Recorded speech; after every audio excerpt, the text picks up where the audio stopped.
Bwana, mambo vipi? Bwana poa, inakuwa fresh. Fresh. Bwana, kwa majina anaitwa nani kwa manufaa ya watazamaji wa Pulundu TV? Bwana, kwa jina naitwa Maulidi Hamisi Mpomwende. Maulidi Hamisi Mpomwende maarufu kama maarufu ni Mpomwende. Mpomwende au sio? Bwana, tunajua Muholo hizi siku 2-3 au kwa kipindi hiki chote mnakabiliwa na mafuriko. Haya mafuriko yamekuathiri vipi wewe na familia yako? Kwa mimi binafsi yameniathiri kwenye kikubwa ni uchumi. Pia ni kivuko. Kipindi kama hiki chenye mafuriko, ina maana kuna mipango mingi ya kimaisha inaharibika, inakuwa migumu. Sio kwangu mimi, hata kwa watu wa Rufiji. Kama unavyoona maisha ya Rufiji sasa hivi, tunaganda kutwa mzima bandarini, njia za kutafuta riziki zimefungwa. Kwa hiyo ni hivyo, tunapambana kwa uwezo wa Mwenyezi Mungu ili maisha yaende. Na kitu gani ambacho labda umepoteza au kimepotea kutokana na haya mafuriko?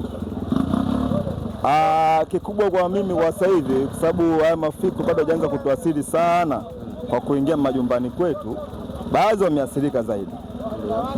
Yani kikubwa kama mashamba tayari watu washaathirika kwenye mashamba hizo, ufuta, mipunga, miogo na kadhalika.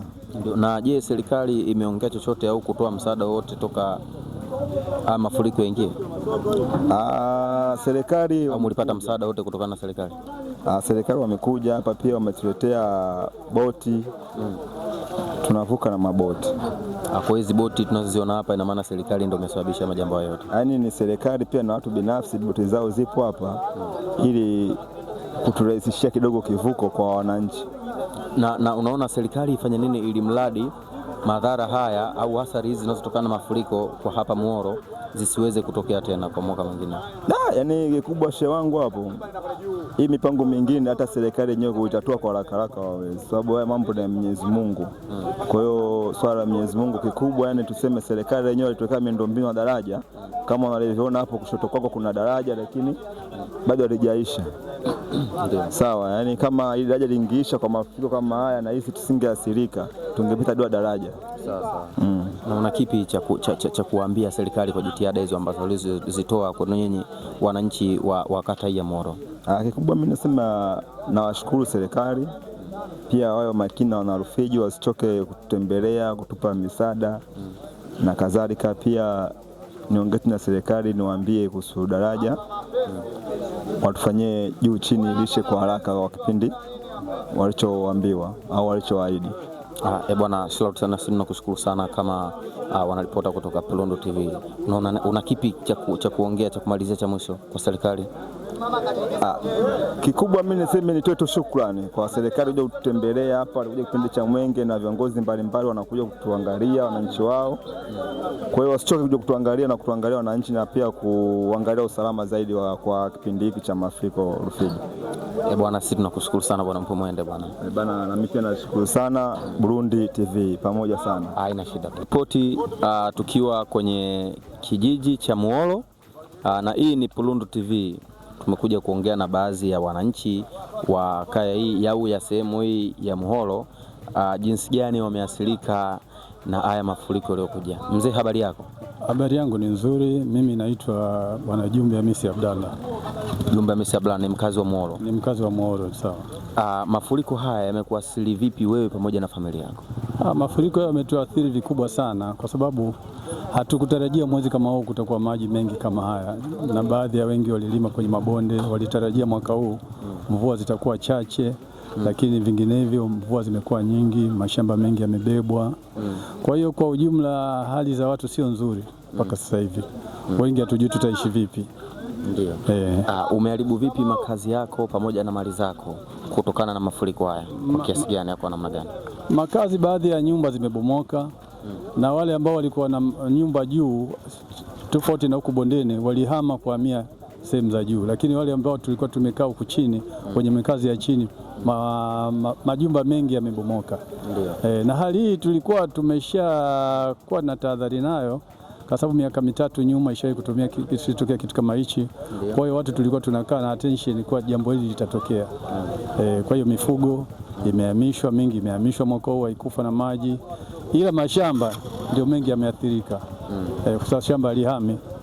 Mifugo iliwahi kuondolewa mapema baada ya kupata tetesi kuwa huko kwenye bwawa maji yanafunguliwa.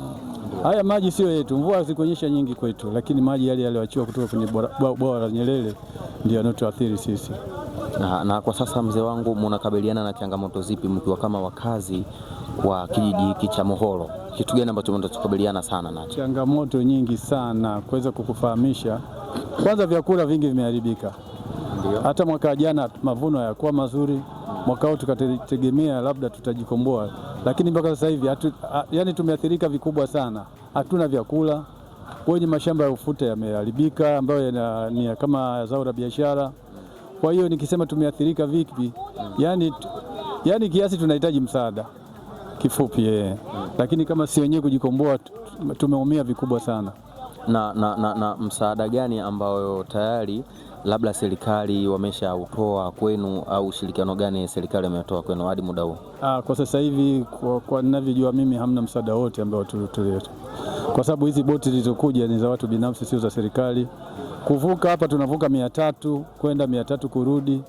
Watoto wa shule ndio kidogo wanafanyiwa nafuu, lakini nikisema hivi hamna msaada wote serikali kwa kipindi hichi ambacho umekuja kutusaidia. Na ombi lako au ombi lenu ni lipi kuelekea au kwenda moja kwa moja kwa serikali kutokana na hadha hii ya mafuriko? Ombi letu moja, kwa sababu sisi tulipewa maeneo ya kukaa kule, lakini kutokana na hali ya uchumi imekuwa chini sana, watu wameshindwa kuhama. Unajua, mtu kumtoa kwenye makazi kumwambia makazi mapya, ukiondoa gharama za ujenzi nini. Wengi tulipewa mashamba na viwanja kama miaka 2-3, lakini huko Rufiji kuna changamoto nyingi sana. Yani hali ya uchumi huko Rufiji kusema kweli ipo chini, tofauti na sehemu nyingine. Mtu kujenga nyumba haraka kwa gharama zimezidi sasa hivi za ujenzi, inakuwa vigumu. Sasa mtu anasema okay, hebu niangalie mwaka utakaokuja. Hebu mwaka huu, hebu nijipange mwaka unaokuja. Ndio matatizo mtu yanamkuta miaka yote hapo. Tumepewa viwanja kama miaka 3-4, lakini watu waliokwenda kule asilimia chache sana, sio hawataki kwenda, lakini kila unapoplani ngoja nifanye hivi, labda mwaka huu hali itakuwa nzuri, matatizo yanakuwa haya. Yani kiufupi uchumi wa huku kanda hii ya Rufiji upande wa chini huku imekuwa ngumu sana, mpaka watu wengine wanafikiria kuhama. Unafikiria au unafikiria serikali ifanye kitu gani ili mradi iweze kuwasaidia kwa hayo majanga yote ambayo unazungumzia hapa leo? Serikali kwa haraka sasa hivi ingetuletea chakula kwanza, kwa sababu kuna mipunga shambani haijaanza kukomaa. Kuna baadhi mipunga ya juu ipo, lakini haijaanza kuvunwa. Baada ya miezi 2 ndio itavunwa. Sasa katika kipindi hichi mpaka mwezi wa 7 bado watu wajui watakula nini. Nakwaje? Fresh kabisa. Kama kawaida. Kwa majina unaitwa nani? Kwa majina naitwa Shaban Mohamed Mtupa. Najua hapa ni Moholo na wewe ni mkazi wa Moholo. Ni mkazi wa Moholo bila shaka. Mafuriko yameathiri vipi? Imekuathiri vipi wewe pamoja na familia yako? Mafuriko bwana ameniathiri kiasi kikubwa sana. Kwa upande wangu sana, kwa familia yangu, ila sio kwa mimi sana, maana familia yangu ndo maana yake ndo nitemegea mimi. Kwa mafuriko yameathiri huko, kwa majukumu yote nashikilia mimi kama mimi mtoto, ipo kama hivyo. Mali au vitu gani ambavyo vimeweza kuathiriwa kutokana na mafuriko haya? Kuasili kama ninio mashambani, mipunga, mahindi, maji yamekuja yamefunika, kwa hiyo mazao yani yameliwa na maji yani. Kwa hiyo hali ya uchumi imepanda sana, yani hali ngumu. Hali ngumu yani. Na ukiwa kama kijana una neno gani la kuambia serikali? Mimi kama kijana, serikali niko naiomba kwa hali kama yetu tuko nayo sasa hivi watusaidie yani, kwa hali maana tunaona kama mafuriko kama hivi, hali ngumu. Kwa hiyo watushike mkono kama serikali wao yani. Unafikiri serikali kitu gani kikusaidieni mnaweza mkajikomoa kwenye hii hali ambayo mliokuwa nayo, au inaweza kuwasaidia kwa namna moja au nyingine? Misaada mbalimbali kama kuleta msaada 2024 ile walileta yani vyakula nini walileta. Kwa hiyo mimi niko naomba serikali watusaidie misaada kwa hali tuliyokuwa nayo kwa kipindi hichi yani, chamboje kama hivi mafuriko kwa hali ngumu. Kwa mimi naomba tusaidie. Na una kipi cha kujazia kwa waheshimiwa madiwani pamoja na mbunge wa wilaya ya Rufiji Mohamed Mwalimu Mtembele? Mimi nashukuru kwa diwani wetu sisi kwa diwani wetu Chobo, tunashukuru Mungu. Diwani wetu tunaenda naye vizuri, ana tabu, ana shaka lolote. Tunamshukuru kwa msaada mmoja mbili tatu, anatusaidia usiku kwa sisi vijana na watu wengine wazee anasaidia. Tunamshukuru diwani wetu. Basi nashukuru sana kama Plundo TV, nakushukuru sana kwa muda wako na tutarudi muda mwingine. Asante sana. Bwana, tukiripoti hapa na ndugu yetu hapa akiwa anajishughulisha na biashara za bodaboda hapa kwenye hiki kivuko, na ameongea jinsi ambavyo ameathirika na jambo hili la kuwasiliwa la maji. Ametuzungumzia, ametuambia kitu ambacho kinasilika kwamba yeye na familia yake pia ameomba msaada kwa serikali iweze kuwasaidia kwa namna moja ama nyingine. Bwana, shout sana. Nyuma ya kamera tuko na director G, shout sana. Bwana, tukiripoti katika kata au mji wa Muhoro, na hapa tulipo ni maeneo ambayo inaitwa Sagalame, na tuliyekuwa naye hapa aliyekuwa kulia yangu si mwingine ni diwani wa kata hii ya Muhoro ambaye anaitwa Batezi Mnyimwa. Bwana, tutapiga naye story mbili tatu kuhusiana na hali ambayo iliyotokea hivi karibuni ya mafuriko ya maji. Tuliongea na ndugu wananchi wawili watatu, nao tunapata naye mahojiano na diwani wa kata hii. Bwana kiongozi, habari yako? Bana, mimi namshukuru Mungu niko salama kabisa. Kwema kabisa, niko fiti, niko vizuri. Ndio, nakumbuka mara ya mwisho kufanyana mahojiano na Plundo TV ilikuwa ni siku ya Iftar, ilifanyika Iftar hapa Muhoro.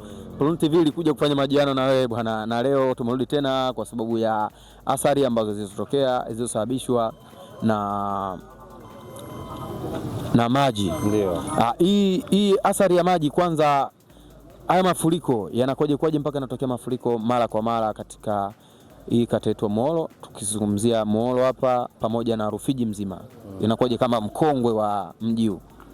Nashukuru sana kwa kunipa nafasi Plundo TV nifahamu uwepo wenu. Ndio. Na tunawapongeza sana kwa leo kuja kwenye Rufiji yetu ya Muhoro kuja kutuchukua maelezo ya wananchi. Mimi kama nikiwa diwani wao wa kata Muhoro, Mheshimiwa Mnyimwa, wengi wamezoea kuniita Batezi. Mimi niwaambie kitu kimoja tu ambacho mimi nachokifahamu. Maji ya mto Rufiji hajaanza kuja kipindi hiki. Ndio. Yapo tangu kipindi cha nyuma.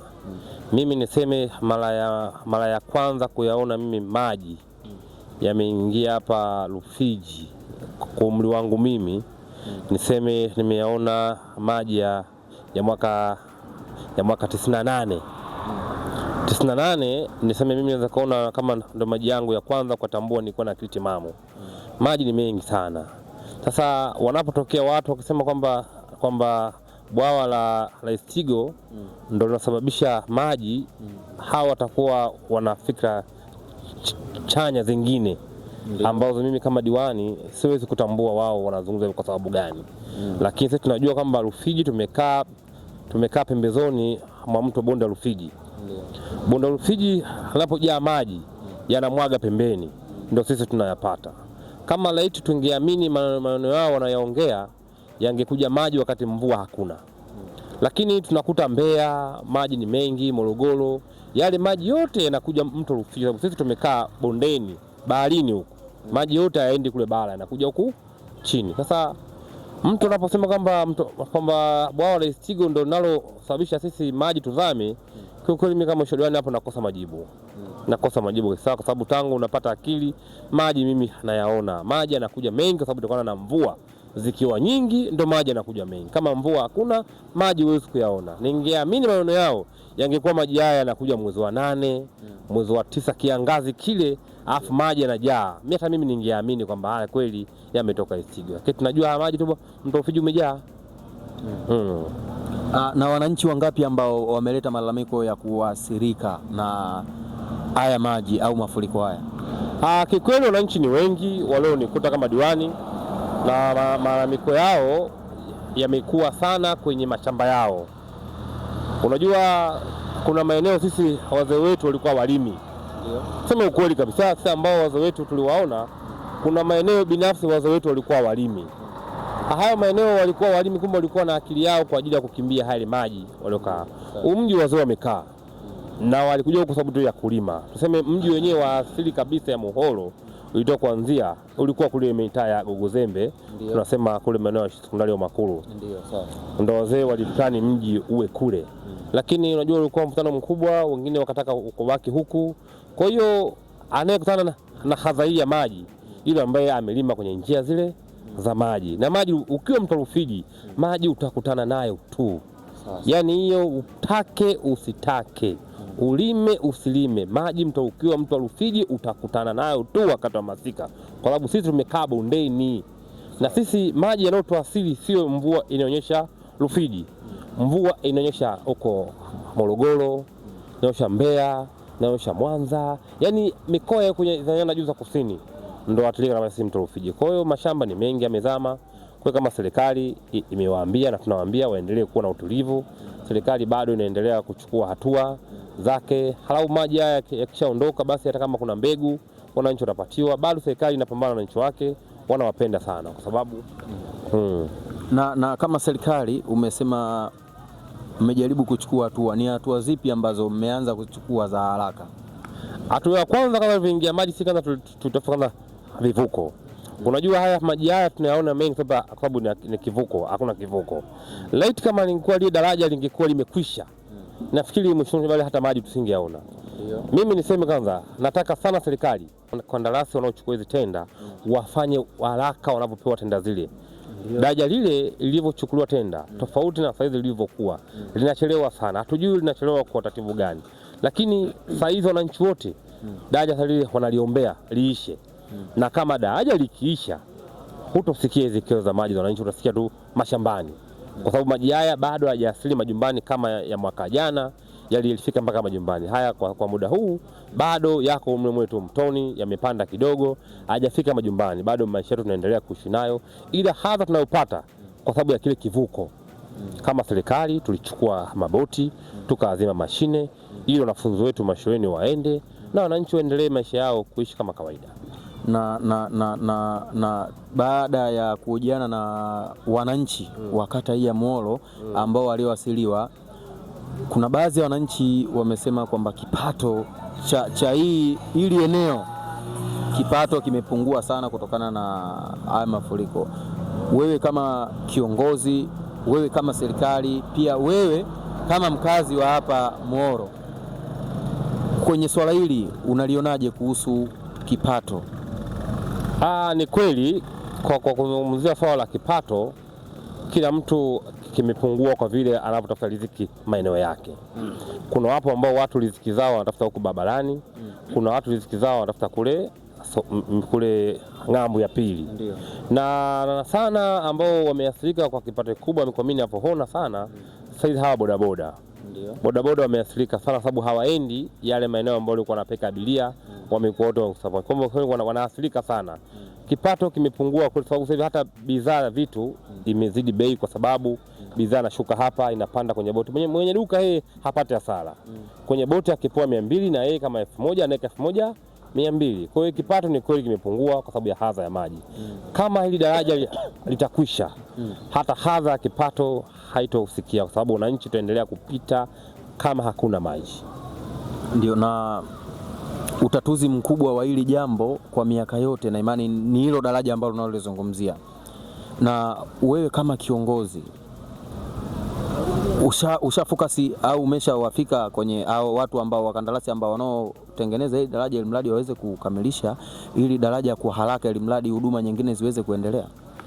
Mimi kama diwani wa kata niliwahi kukutana nao tu kiushikaji, yani kuna unaoshauri kijiji pamoja. Sikwenda kama diwani kwa sababu sikupata nafasi ya kukutana nao wale wakandarasi jambo hilo, lakini wao waliniambia bado taratibu za kiserikali tunazifanyia kazi. Kwa hiyo daraja lao kusimama, wao wanajua ni namna gani ambavyo miundombinu yao imesimama. Na changamoto kubwa ambayo sasa hivi wao wakandarasi inaowapata tangu mafuta haya yapande bei imewafanya mpaka bajeti yao ya daraja limekuwa kubwa tofauti vile ambavyo walivyozungumza. Leo wanakuta nondo imepanda bei, simenti imepanda bei, Ni tofauti ambavyo vile ambavyo wao walivyokadiria makadirio yao, daraja hili litajenga kwa bilioni 3, mara sasa hivi wanakuta bilioni 3 zinapita.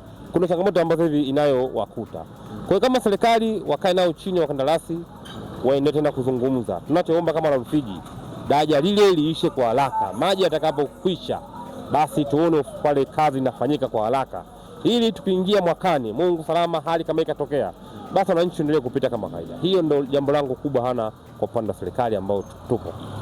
Bwana, watazamaji wa Polundu TV, tuko na diwani wa kata ya Muhoro, anaitwa Batezi jina maarufu au Mnyimwa. Bwana diwani, una neno gani la mwisho la kuambia wakazi wa Muhoro na wengineo wa Muhoro, kwa sababu Muhoro nahisi na kuna vijiji vyake vingine ambavyo inaunganisha yote Muhoro kwa pamoja. Una neno gani la kuambia kutokana na hadha hii ya mafuriko? Mimi hadha mafuriko nachoambia kwanza washushe pressure, tasheni yao ishuke. Serikali iko pamoja na wao. Na serikali jambo linaloumiza sana vichwa. Kwa sababu hakuna serikali inayopenda kuona wananchi wake kwamba wapate mafuriko, mazao yao wazame. Wanaumia, sababu wao wanatoa mbegu. Mama Samia ametoa mikorosho miche 1,500,000 na watu wamepanda katika maeneo yao. Inapoingia maji na mkorosho na maji vitu havifanya. Kwa hiyo serikali bado inaumiza kichwa kuona ni namna gani tunaweza tukadhibiti hadha hii. Bado serikali inaumiza kichwa. Kwa hiyo nawaambia wananchi waendelee kuwa na amani. Pasipo na upendo hakuna amani, na pasipo amani hakuna maendeleo. Tukianza kuvutana sisi wenyewe, tukisema serikali haishindi kufanya majambo. Na serikali wao hawawezi sisi wakosa kutusaidia. Wataona hadha hii imezidi kusaidia, wapo pamoja na sisi. Lakini wanaona kwamba bado hadha bado imefika tu mashambani, kwa bado hajafika kwa maeneo yao. Serikali bado iko makini, watakuja na misaada ambao wao wanaoitaka. Wataendelea kupata. Kama diwani tunaendelea kuwasiliana na serikali, kuchukua maoni ya wananchi, niyo nahitaji, serikali inafanyia kazi. Kwa muda wote serikali watakuja. Sisi tukushukuru sana kwa muda wako, tukutakie kila laheri kwenye mapambano yako katika kata yako hii ya Muhoro, maana kwa kipindi kifupi lakini naona Muhoro imekuwa ina nuru bwana, tukiachana na mafuriko.